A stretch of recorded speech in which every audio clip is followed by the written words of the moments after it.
Ladies and gentlemen, boys and girls, children of all ages, welcome to the channel. It's your boy, World of Wrestling, here today to discuss AEW Dynamite January 24th, 2024 review.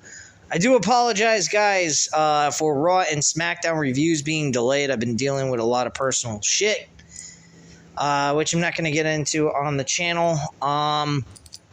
Still, at this point, so I'm gonna try to implement that in the probably by tomorrow. I will try to get those done. I know the go home show for SmackDown is going to be on Friday, so I will be covering SmackDown from last Friday tomorrow. Plus, also, I'm going to be doing the Raw review on Thursday as well.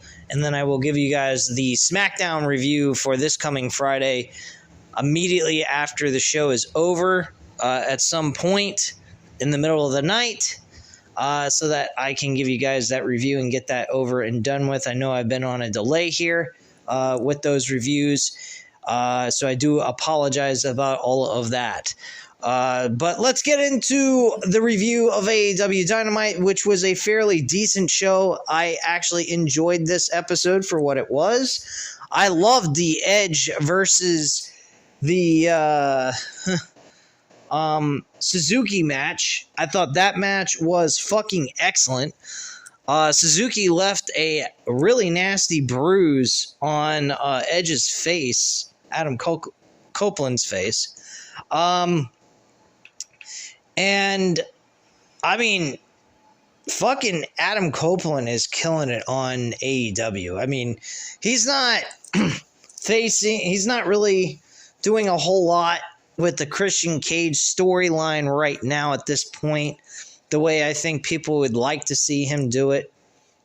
But he is delivering on the idea of earning the right back to facing Christian for the TNT title in this awesome idea of like just going ahead and beating everybody and creating this big ass winning streak where there's really no excuse for him to deny him of the TNT title. So I really think the idea of an open challenge for this concept is actually very smart by AEW Creative. But I mean, Lee Moriarty, I mean, that is on Collision. That's kind of weird. I haven't been watching Collision in like months.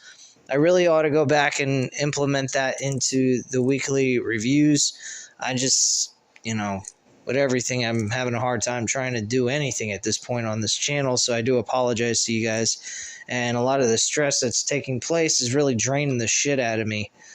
But anyway, let's get into it. We kickstarted the show with Samoa Joe.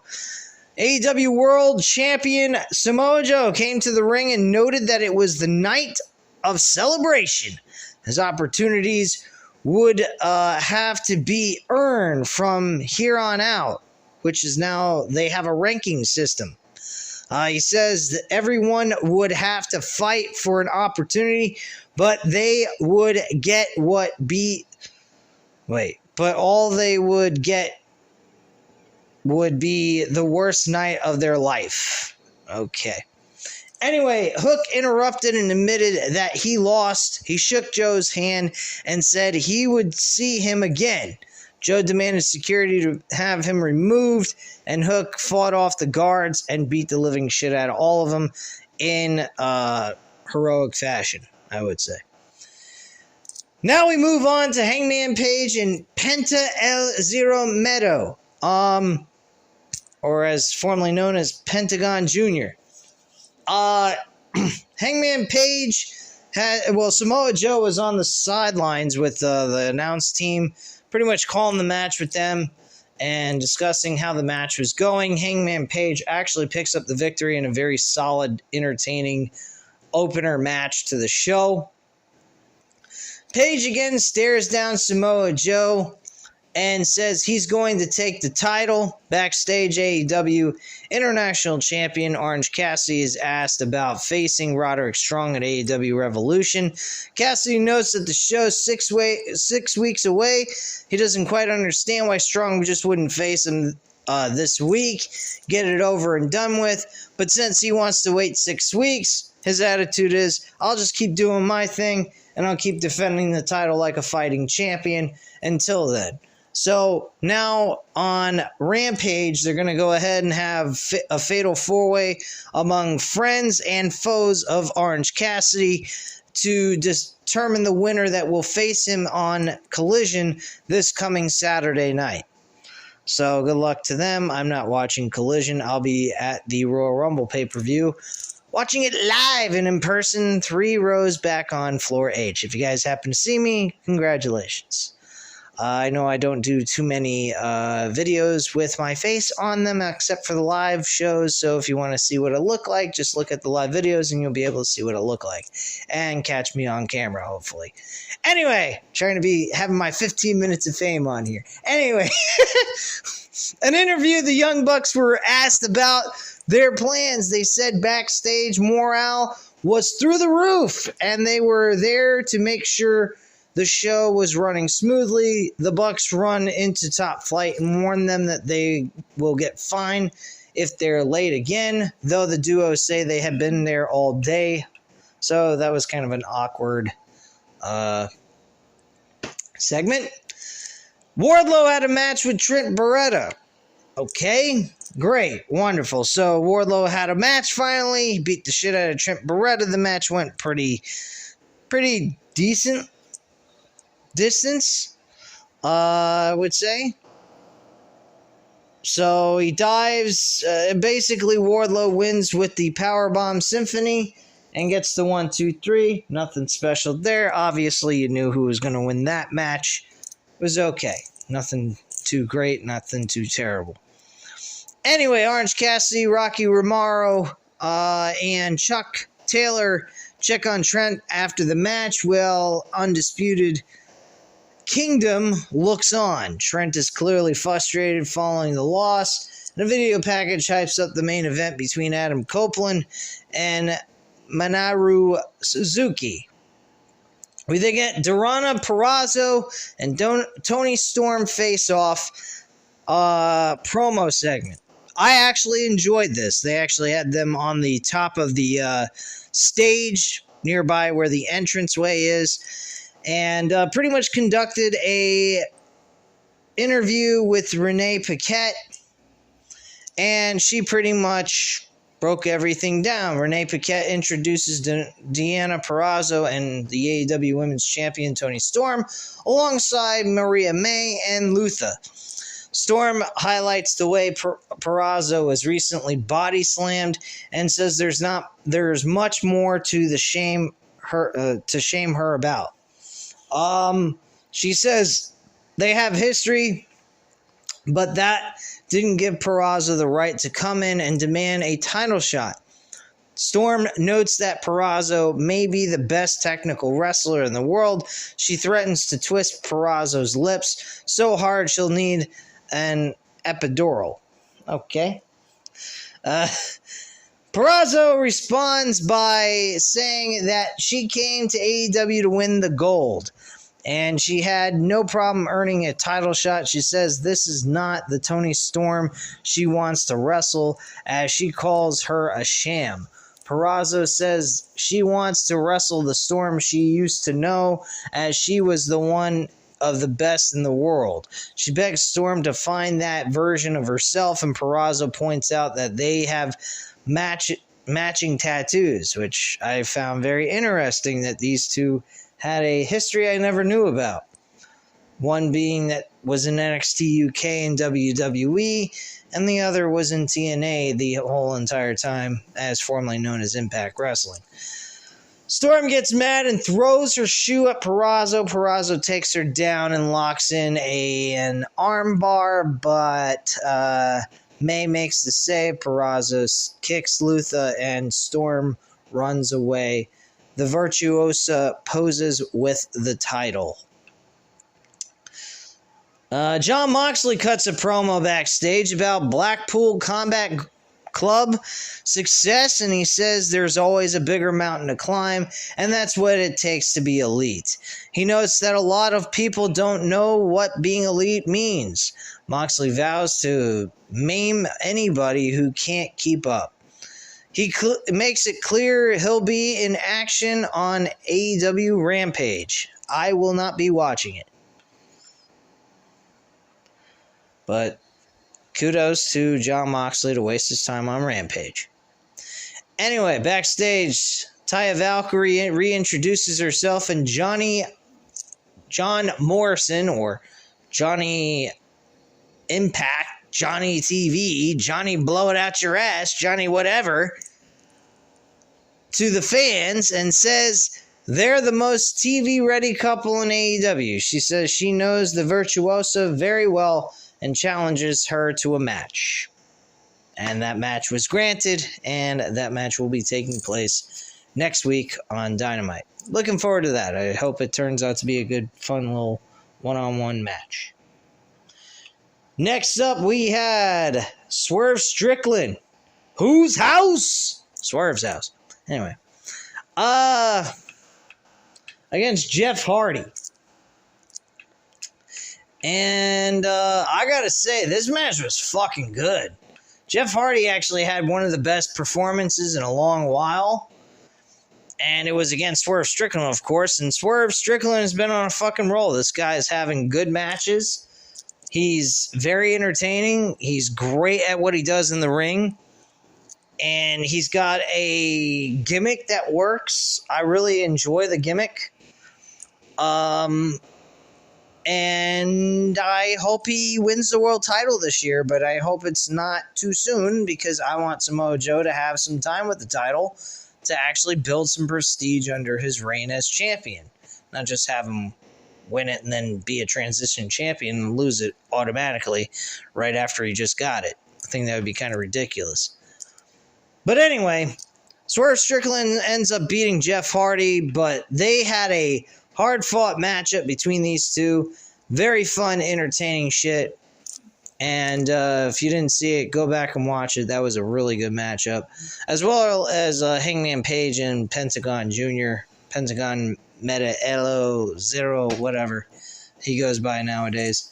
Backstage, Swerve Strickland interrupts an interview with Hangman Page, and they argue. Renee Paquette announces that they will choose each other's opponents next week. So it's a pick your poison type of event next week. But they called it something else, which I don't remember, and I don't really care. Because this shit has happened before in the past, so what else is new? Anyway, moving on. Thunder Rosa versus Red Velvet in a one-on-one match. Not really caring for this. Thunder Rosa, of course, won. Obviously. I didn't think she was going to go ahead and lose to fucking...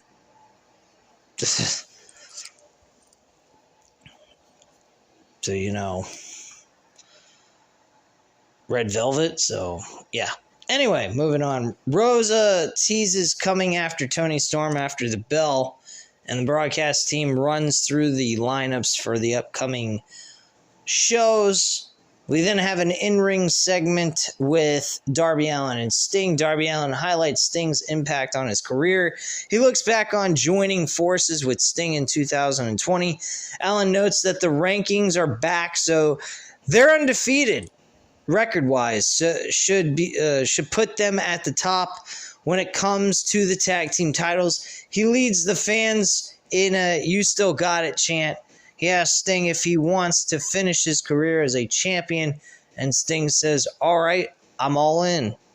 And that's pretty much it. So Ricky Starks and Big Bill later on, I think immediately after this segment when they come back from commercial break, accept the challenge and look forward to ending Sting's career before it even gets to Revolution.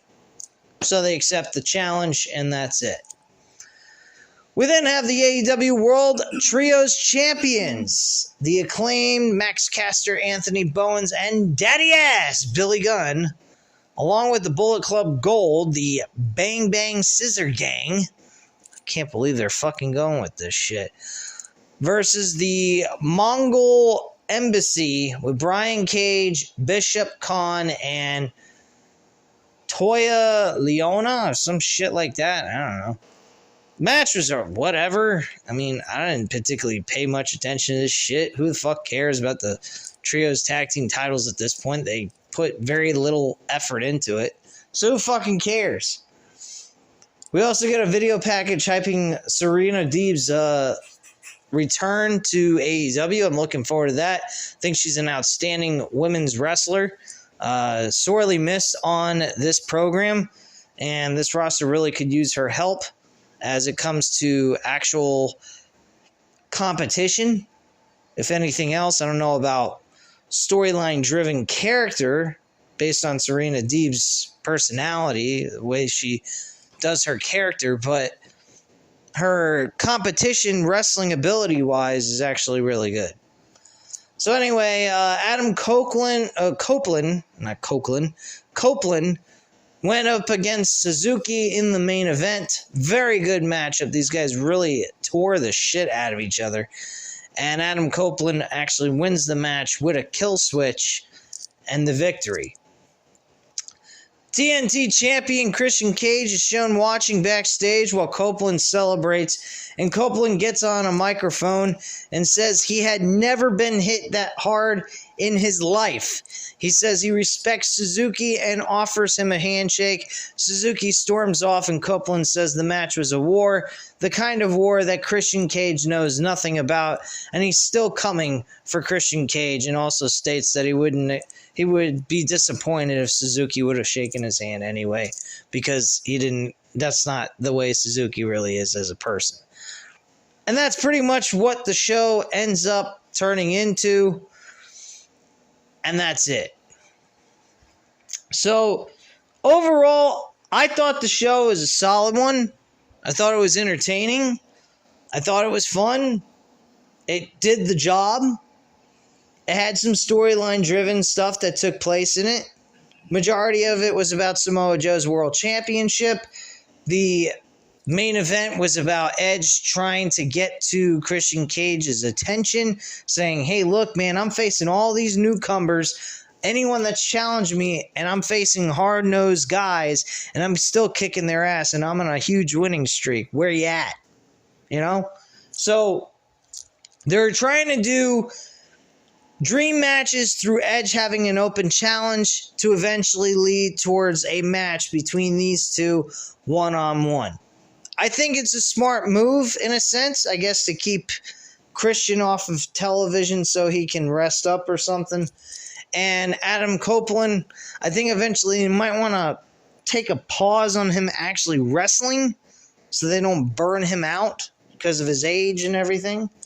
I mean, he's definitely displayed a high usage rate in this promotion compared to what he's done in WWE when he came back from the injury.